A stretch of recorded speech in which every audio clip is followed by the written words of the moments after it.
दुनिया का सबसे पहला परमाणु बम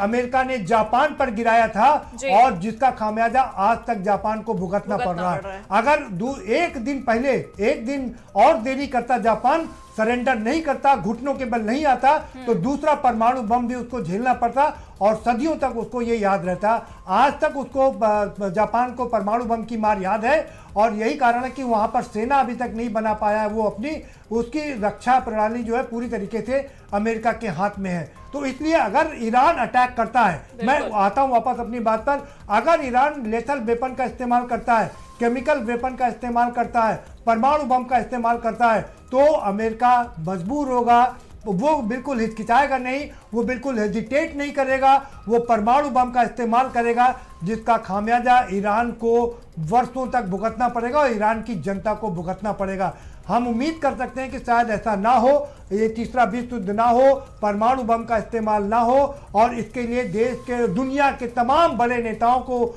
आगे आना होगा, उनको इसके लिए पहल करनी होगी, इस चीज फायर कराना होगा, नहीं तो इस दुनिया का काफी नुकसान होने जा रहा है। हमारी 8 अरब की जनता है, पूरे विश्व की अगर हम जनता की बात करें 8 अरब की जनता है और अगर ये विश्व युद्ध होता है तो आप यकीन मानिए इसमें 1-2 अरब जनता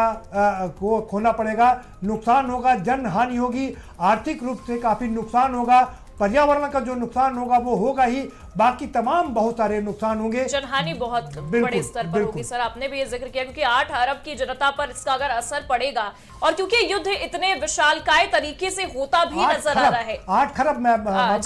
खरब यानी कि 8 खरब दुनिया की आबादी है। 8 खरब जो है, अगर हम उनका जिक्र भी करें सर, अगर उन पर भी इसका असर पड़ता है तो उसमें से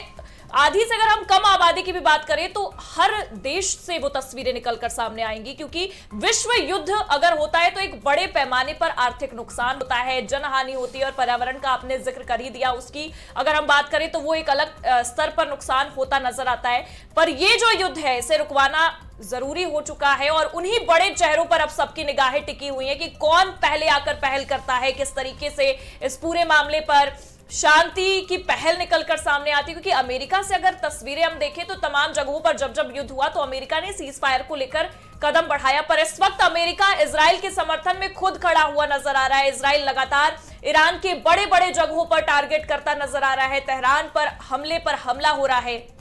और प्रदर्शन लगातार जारी है। जंग छिड़ी हुई है, खामेनेई के अंत को लेकर विरोध भी देखने को मिल रहा है।